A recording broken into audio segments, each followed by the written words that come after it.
Here is what happened. First, CIA itself set up a number of dummy foundations, calling them by impressive-sounding, if meaningless, names.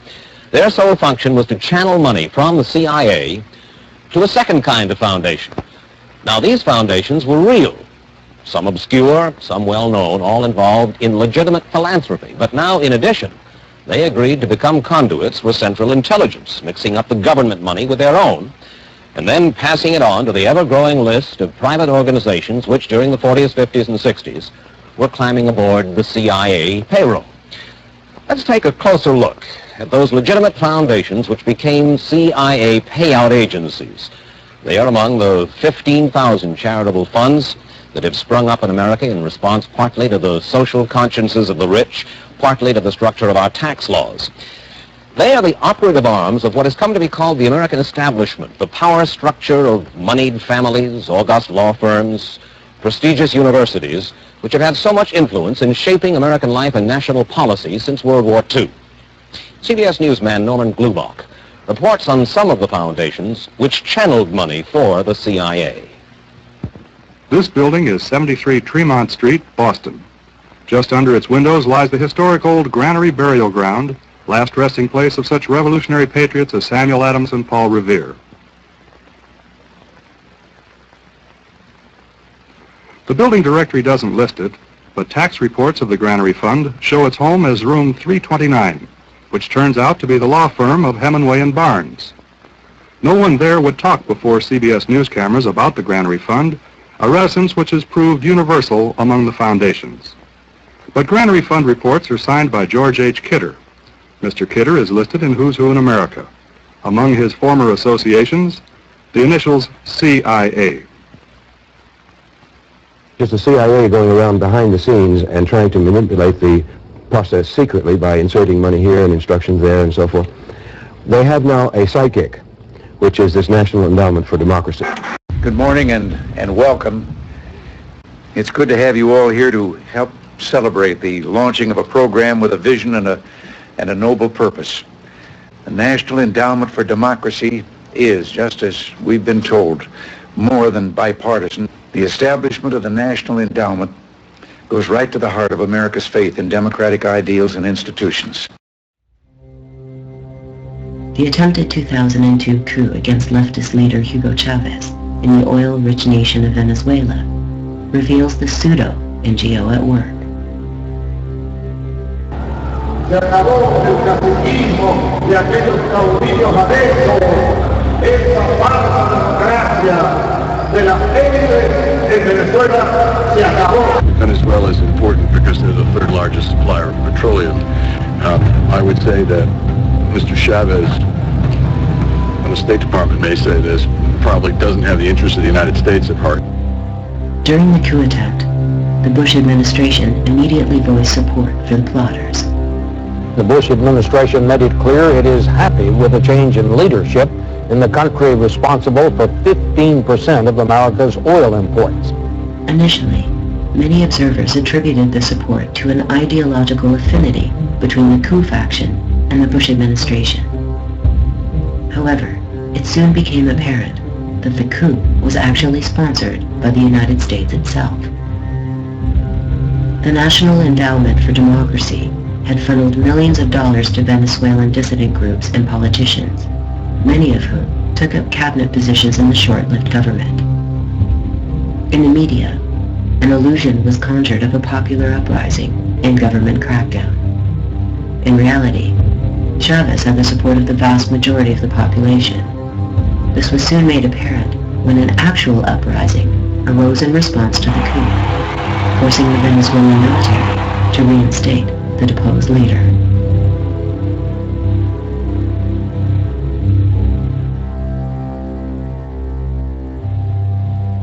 That the CIA has overthrown countless governments around the world is no longer a closely held secret.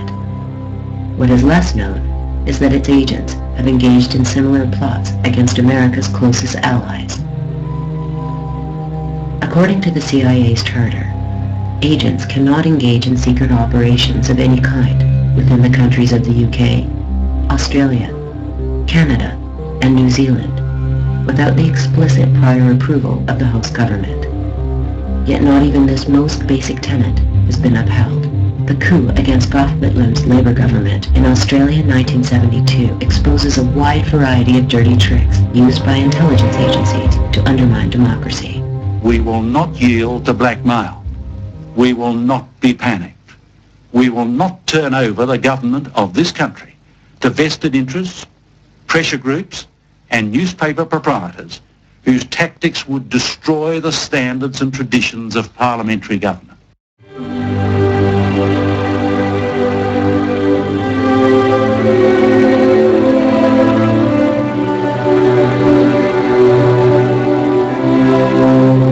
In Australia in 1972, a Labour government was elected for the first time in 23 years. It would be brought down in a de facto coup d'etat conducted by the CIA in liaison with Britain's MI6 and, most shockingly, Australia's own intelligence services. Since assuming power in Australia, Whitlam's Labour government had enacted a series of reforms.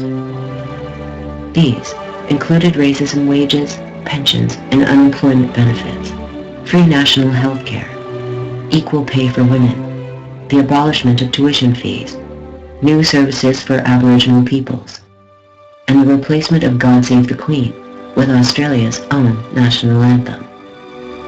Most disturbing to Washington, however, was the withdrawal of Australian troops from Vietnam, the support of Palestinian rights, and the proposal of an Indian Ocean zone of peace. Worst of all, Whitlam hinted that he might shut down a number of American military bases, including Pine Gap. When CIA Director William Colby petitioned his counterpart at MI6, Sir Maurice Oldfield, for help, he stressed that Australia was traditionally Britain's domain, and that if Pine Gap were closed, the alliance would be blinded strategically. Unbeknownst to Australia's new Prime Minister, the Australian Security Intelligence Organisation had not only been working closely with the CIA, they had been illegally passing on dossiers concerning every member of the Labour Party, as well as union leaders, peace activists, and other Australian citizens. A slush fund was set up to provide money to both opposition parties via the Nugenhand Bank, a CIA front company. This was followed up by a promise to the main opposition Liberal Party of unlimited funds. In recent years, there have been charges from time to time that the CIA has involved itself in illegal activities. Some of the most bizarre to date involve a bank in Australia known as Nugenhand. And tonight, Gary Shepherd has a report. When the Nugenhand Bank of Sydney, Australia collapsed in 1980, it appeared at first glance to be just another bank failure.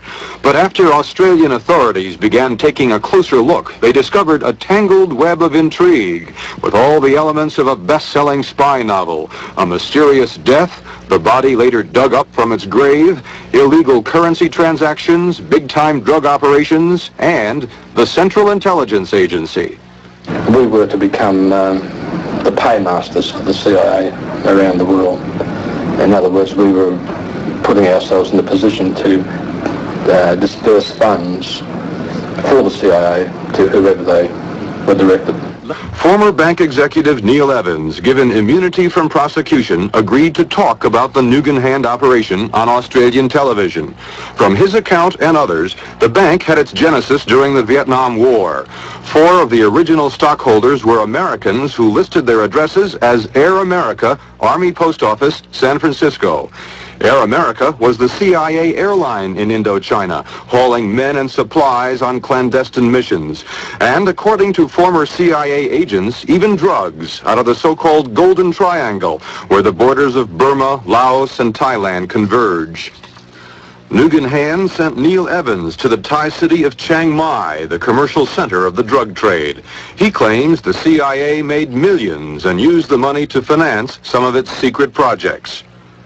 The idea was that money would be deposited with the Nugenhand Bank by the CIA through various channels, and also that the Nugenhand Bank would be the repository for funds coming in from various CIA enterprises, namely drugs in Thailand, marijuana in particular, and that the bank, the Nugan Hand Bank, would then be responsible for rerouting that money to an account in America with a New York bank. Nugan Hand was not your ordinary bank. There were secret numbered accounts, and hardly any of its top people were bankers. Many were American civilians and former high-ranking military officers with ties to U.S. intelligence. When they found the body of Australian businessman Frank Nugan, the bank's chairman, shot to death a few months before the bank went under, they discovered in his pocket the business card of this man, William Colby, former director of the CIA. Nugan's partner was Michael Hand, an American Green Beret who served 2 tours in Vietnam, one of them for the Central Intelligence Agency. He disappeared a short while after the bank collapsed and is now believed to be dead.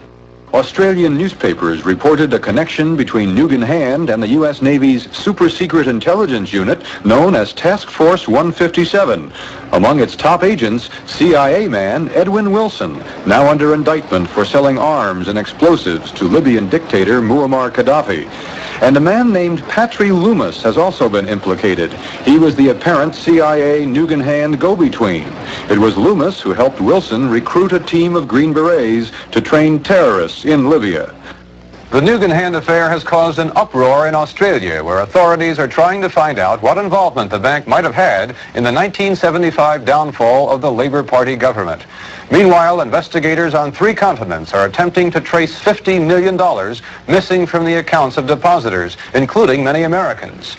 Here in this country, the CIA denies any involvement with drug operations in Indochina, the Nugan Hand Bank itself, or the deaths of the 2 men who ran it.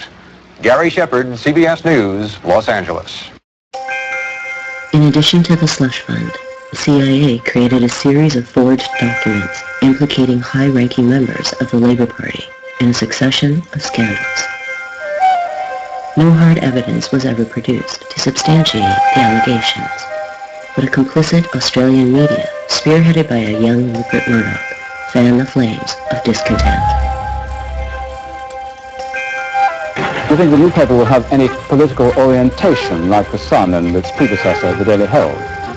No fixed orientation in the sense that it will be allied to any party. Certainly not. It will be quite independent.